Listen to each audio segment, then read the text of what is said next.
Ladies and gentlemen, my name is Coffee Break, and welcome back to the Coffee Cast game number 3 between EGHuk, who is spawning here on NASL Shadow Temple as the red Protoss on the left side, and spawning in the cross position and not close by air is mouzHasuObs spawning as the blue Protoss in the right hand position. Now these two players have had two really good games, two macro games so far, in which HasuObs has shown that he is the dominant player when it goes to a lengthy game. So I'm wondering if we might see EGHuk go for a little bit of a shorter game in this case, because once again HasuObs has shown that he is very powerful in a long-term macro game. Always seems to know when to expand, always is just about one Colossus above EGHuk, which that one Colossus actually making a big deal. Last game we saw HasuObs just do better, really.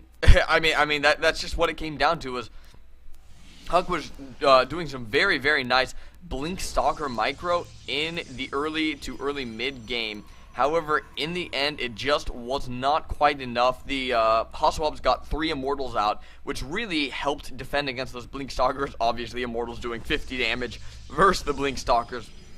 Nonetheless, though, I really feel that that was the that EGHuk went on a little bit too long with that Blink micro. He was trying to do, he was going a little bit all in, as he did not take his 3rd and 4th gas at his natural expansion at all.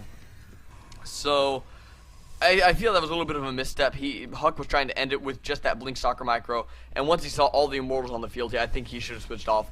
But nonetheless, that was last game. This is this game, and as always, we will be watching the 2 gas geysers for these players. And once again, as always, EGHuk just a little bit ahead with all of his building placement.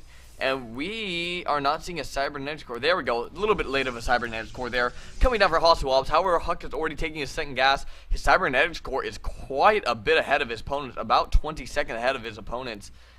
And, yeah. I love these little, I love the glowing orbs of the Protoss. And you can see the little matrices going into it. I don't know why. It amuses me.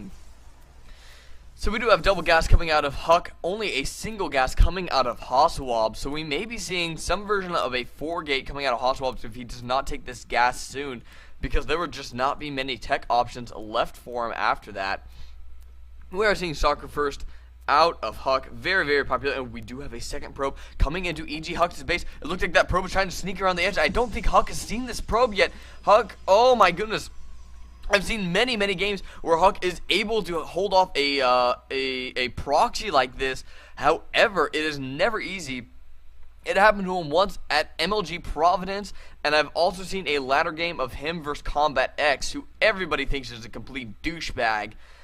Excuse me, a little bit of bias. I'm not going to go on to my rant about Combat X. Just, yeah. But I also saw him hold off a very well played, I think it was a 2 or 3 gate proxy, and it looks like HasuObs has not put down this pylon quite yet. A little bit of dancing going on here. Now that the Stalker is up, EGHuk will not be able to do any damage. However, EGHuk is planting forward pylons of his own, one about halfway across the map, and it looks like he's gearing up to put one down at HasuObs' expansion. We do have 3 more gateways on the way for HasuObs, so it will indeed be a ye old 4-gate with the timing. It looks like the timing is going to be coming out just right. Pretty much all Protoss players are going to know how to do a 4-gate. It is the staple of the Protoss army. And it looks like EGHuk is doing a 3-gate of his own in response. Now keep in mind, this is a best of 5 series. HasuObs up 2-0. Knows that he can try a 4-gate. It's not the most effective strategy anymore, as the sight up the ramp did get nerfed. However, it's still definitely prevalent, and if HasuObs can pull off a quick game here, he is going to win this series. EGHuk needs to be careful not to lose this one Stalker. I'll turn on the health bars for a moment here.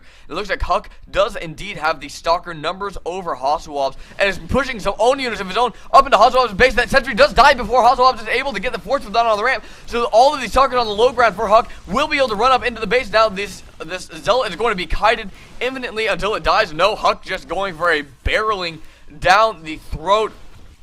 And EGHuk is now completely inside HasuObs' base. He could go for pylons, he could go for gateways, he could go for the Cybernetics core to stop any Stalkers being warped in. And it looks like he is indeed going to go for that pylon. One gateway is now on power, so it's going to go. A gateway favor is, oh my goodness, there are zealots inside Huck's main base. There are 3 zealots right now wailing away at some buildings. It looks like one pylon has fallen. In the meantime, there's going to be an all-in from Huck. All of Huck's probes have been pulled to the opponent's base. He's going to have to make sure not to let any probes get out for mouzHasuObs, as mouzHasuObs is getting very, very close to 400 minerals, being able to create another nexus. Now, Huck, once again, does have the stalker advantage in this battle, and the probe advantage. Obviously, probes are fighting in this battle, and he really just needs to make sure to be focusing down the enemy stalkers, looking like he's trying to get a few probes as well. And while the target firing the probes is very, very important, I think the more important target fire in this case are going to be the stalkers. However, all the probes for mouzHasuObs have fallen now. It looks like, oh, stalkers are falling as well. The zealot is trapped behind the other stalkers. The zealot is not in the combat. This forward pylon is what allowed these 3 zealots to get in the main base. So the war gets completely powered down now, so no reinforcements from Huck. And there's the GG from mouzHasuObs in game number 3 between these players. My goodness, Huck being able to come back with a very, very nice win in the early game at the 8-minute mark. The game does end. You never, ever want to play a micro battle against Huck. Definitely the top 3 control in the world. He is absolutely excellent. I'd say that he has the best control out of all Protoss players, if maybe not so much the best macro out of all Protoss players. That was a very, very well played game by Huck. I am looking forward to going on to game number 4 between these 2 players. Please subscribe and comment so that I can know what I'm doing right and wrong. If you haven't already, sign up for the Coffee Break Open Tournament at coffeebreak.weebly.com. That is Coffee Break with a 0.weebly, weebly.com. I am done, and I'm going on to game number 4 between these 2 players because this is a great series. 2-1 in favor of mouzHasuObs. This is Coffee Break, signing out.